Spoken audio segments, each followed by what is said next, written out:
जानिए परशुराम जी का श्री कृष्ण से क्या है संबंध। हिंदू पुराणों के अनुसार परशुराम अष्ट चिरंजीवियों में से एक है। हनुमान, विभीषण, कृपाचार्य, अश्वत्थामा, बलि, व्यास, परशुराम और मार्कंडेय ऋषि ये 8 चिरंजीवी हैं। इसी के साथ जामवंत जी भी अजर अमर माने गए हैं। परशुराम जी ने महाभारत में अम्बा को न्याय दिलाने के लिए भीष्म पितामह से युद्ध किया था, परंतु इस युद्ध का कोई परिणाम नहीं निकला क्योंकि भीष्म पितामह को इच्छा मृत्यु का वरदान प्राप्त था। इसके अलावा श्री कृष्ण का भी परशुराम जी से खास संबंध था। आइए जानते हैं। ये बहुत कम लोग ही जानते होंगे कि आखिरकार श्री कृष्ण के पास सुदर्शन चक्र कैसे और क्यों आया, अर्थात किस तरह उन्हें सुदर्शन चक्र मिला। कंस वध के बाद श्री कृष्ण को मथुरा छोड़कर जाना पड़ा था। कंस वध के बाद मथुरा पर शक्तिशाली मगध के राजा जरासंध के आक्रमण बढ़ गए थे। मथुरा पर उस वक्त यादव राजा उग्रसेन का राज था। श्री कृष्ण ने सोचा, मेरे अकेले के कारण यादवों पर चारों ओर से घोर संकट पैदा हो गया है। मेरे कारण यादवों पर किसी प्रकार का संकट न हो, ये सोचकर भगवान कृष्ण ने बहुत कम उम्र में ही मथुरा को छोड़कर कहीं अन्य जगह सुरक्षित शरण लेने की सोची। दक्षिण में यादवों के 4 राज्य थे, पद्मावत, आदिपुरुष, क्रौंचपुर और चौथा राज्य यदुपुत्र हरित ने पश्चिमी सागर तट पर बसाया था। पद्मावत राज्य में वेनिया नदी के तट पर परशुराम जी निवास करते थे। वे वहां आश्रम में विद्या देते थे। उनके चमत्कार और शक्ति के किस्से सभी को मालूम थे। बलराम से विचार विमर्श करने के बाद श्री कृष्ण ने निर्णय लिया कि सबसे पहले उनसे ही मिला जाए। सभी यादवों ने कृष्णा और कोयना के संगम में सभी ने स्नान किया। फिर कर्हाटक तीर्थक्षेत्र को पार कर वे वेनिया नदी के परिसर में आ गए। सभी के स्वागत के लिए परशुराम द्वारा भेजे गए कंधों पर चमकते हुए परशु लिए 2 जटाधारी उनके पास आ खड़े हुए।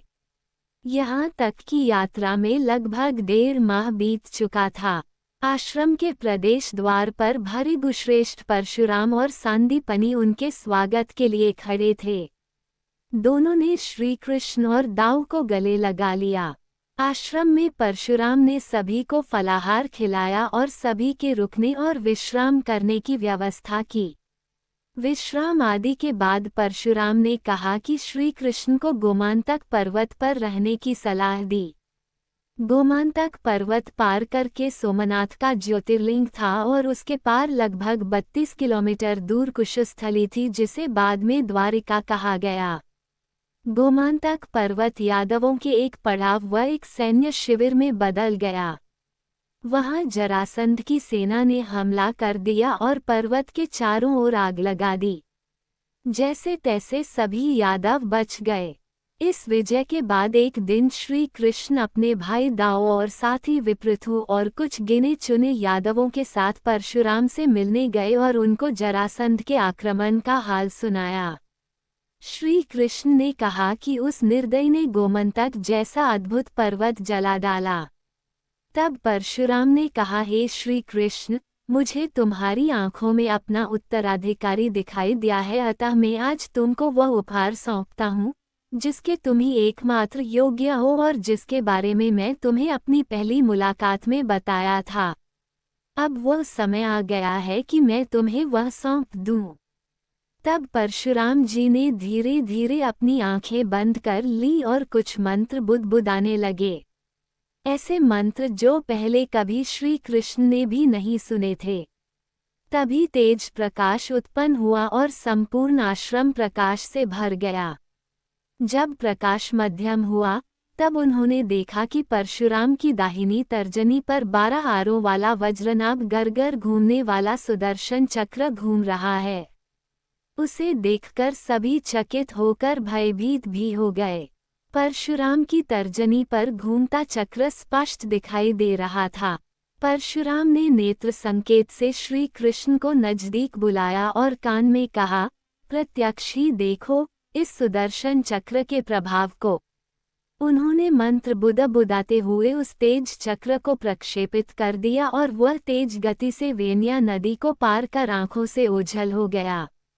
कुछ ही देर बाद वह पुनः लौटता हुआ दिखाई दिया और वह उसी वेग से लौटकर पुनः तर्जनी अंगुली पर स्थिर हो गया।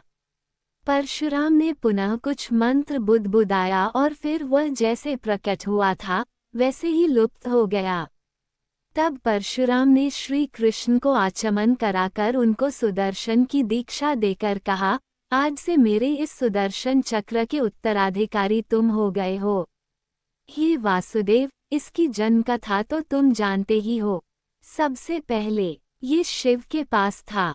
इससे त्रिपुरासुर की जीवन लीला समाप्त कर दी गई थी। उसके बाद यह विष्णु। ऐसा बोलकर परशुराम मुस्कुराने लगे। विष्णु जी के बाद ये चक्र अग्नि के पास था। अग्नि ने वरुण को दिया और वरुण से यह मुझे प्राप्त हुआ है। हे वासुदेव, बलराम के हल से इस धरती में बीज बोने हैं और इस सुदर्शन चक्र से इस धरती की रक्षा करनी है। आज से ये तुम्हारा हुआ, इसलिए जिम्मेदारी से इसका उपयोग करना। श्री कृष्ण और बलराम के मुख से सुदर्शन प्राप्त करने वाली घटना सुनकर सत्यकी तो अवाक ही रह गया था। यादवों के तो हर्ष का ठिकाना नहीं रहा। उत्सव जैसा माहौल था। अत्यंत हर्ष के साथ 2 दिनों तक भृगु आश्रम में रहने के बाद क्रौंचपुर के यादव राजा सारस के आमंत्रण पर उनके राज्य के लिए निकल पड़े थे। भक्तों, यही था परशुराम और श्री कृष्ण के बीच संबंध।